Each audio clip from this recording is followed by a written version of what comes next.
let me start back with not from the beginning, but the last point on economic integration. I'm saying that the issue of economic integration has particular salience in the context of trade competitiveness. A question which will not go away is, can individual Caribbean economies be internationally competitive when enterprise consolidation, the move towards larger enterprises, has become such an important part of global competitiveness strategy? For small countries, regional economic integration is a critical component of a successful strategy for trade competitiveness because it provides a basis for more efficient resource use and for economies of scale and scope in production, organization, and distribution. Because of stronger competition in domestic and traditional foreign markets, Caribbean countries need to pay attention to the development of new products and new geographical markets. This imperative will require much greater enterprising behavior by the private sector. It will also require the orientation of Caribbean foreign policy towards a stronger focus on national economic objectives. Furthermore, it will take appropriate adjustments in education and training strategies and policies to produce a labor force with an innovative mindset, with greater awareness of an economic world outside of historical trading partners, and with language and other competencies to effectively interact with that wider world. A word about finance. Somewhat worrisome aspects of the new Caribbean reality exposed by the global economic and financial crisis are the fragility of some financial institutions in several countries and the regional integration of financial risk. To some extent, the fragility of institutions, as we have seen, stems from ex post excessive risk-taking by financial institutions in the then euphoric circumstances. To some extent, the fragility resulted as well from the adverse effects of the global crisis on commodity demand and prices and on employment and incomes in the Caribbean. It is recognized that the stability of the financial system is essential for sustainable economic growth.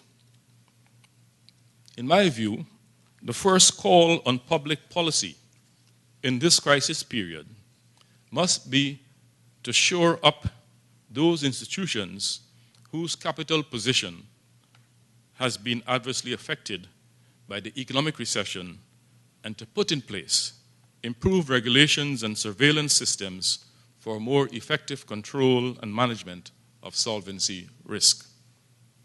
In this regard, one must be mindful of the closer regional and global integration of private financial markets in this era than previously. Regional and international sharing of information and other forms of collaboration have become necessary parts of the policy environment rather than options to be considered and possibly not pursued. For those Caribbean countries whose international financial standing has been compromised by acute fiscal difficulties and debt unsustainability, there will have to be attempts to reestablish their access to international capital markets. Many of them can also or may also beneficially engage bilateral foreign aid providers who have been historically active in the region, as well as new entrants to the international aid sector. Entrants, of course, such as China and some of the Middle Eastern countries, Kuwait, etc. Engagement with multilateral, regional, and sub-regional development banks is also likely to be another important aspect of the policy framework for Caribbean countries. Let me say something about climate change and the environment, particularly in a conference hosted by the Department of Economics at St. Augustine that has been at the forefront of bringing these issues to the attention of the Caribbean public and policy makers. Caribbean economies are highly unlikely to have sustainable long-term growth if the physical environment and climate change are not fully factored into the complex of economic policies.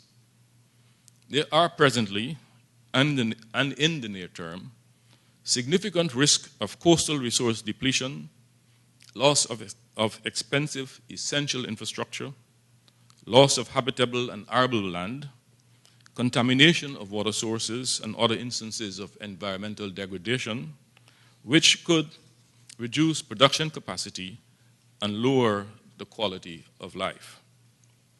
Furthermore, environmental standards are being incorporated into the import policies of the Caribbean's major trading partners, making environmental considerations an important element in trade competitiveness. The Caribbean policy approach to the environment and climate change should be comprehensive, including behavior modification by communities, enterprises, and governments, investments in environmental protection and climate change adaptation, reductions in the share of fossil fuels in energy production and use, and identification of sustainable alternative livelihoods for economically disadvantaged communities whose survival activities might otherwise be a cause of environmental degradation and climate change. The final aspects of Caribbean economic reality on which I want to touch are material aspirations and time preference. We live in a global age in which members of Caribbean society have very high material aspirations, frequently at variance with earned income capacity. Furthermore, time preferences are short. There is an impatience of wants. These two features, which are not unique to the Caribbean, present a serious challenge for policymakers who might be inclined to operate with medium-term and long-term economic horizons, but are ever conscious of short electoral cycles. They also weaken the growth impulse by depressing the rate of savings and capital accumulation. The negative effect on household savings is exaggerated in the case of poor households who are close to the margin of existential subsistence. As the economist Irving Fisher put it many years ago in The Theory of Interest, poverty bears down heavily on all portions of a man's expected life, but it increases the want for immediate income even more than it increases the want for future income. But unless aspirations and consumption expenditures on durables and non-durable goods are carefully managed in the Caribbean to minimize stark social class differences in levels of living, there is risk of social disorder. I have dealt with aspects of Caribbean reality sufficiently, I hope, to illustrate some of the policy issues which arise in the quest for economic growth in this era of open international competition and rising material aspirations. The formation of policies to address these issues is itself a challenge. First of all, there is a difficulty of identifying and diagnosing problems correctly when there are multiple signals which sometimes conflict and when there is poor quality information. Secondly, there is the far from easy task of balancing distributional considerations across social classes or economic groups, or across industries, or across economic sectors. Third is the time preference problem to which I just made reference. Fourth, policy formation may have to include regional and extra-regional factors and not be confined to purely domestic considerations. Neglect of these factors can show up as design failures. A different set of constraints must be considered in program implementation. Perhaps the most critical is operational planning capacity. Many programs in the public sector are significantly delayed and fail to achieve their objectives because of inadequate operational planning.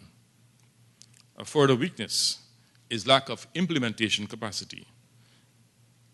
The capacity to implement what has been planned depends on human resource availability in requisite quantities and quality, as well as on the adequacy of financial provisions. The most common experience is that human resource availability is the more critical of the two resource constraints. Let me conclude by saying that Roy Thomas is a practical man.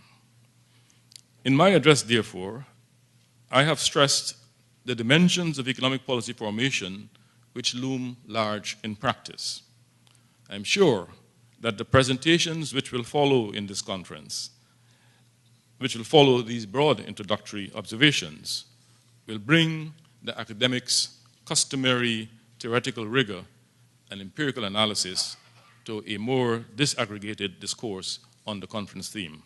I look forward to learning about your findings and insights. Thank you very much for your attention.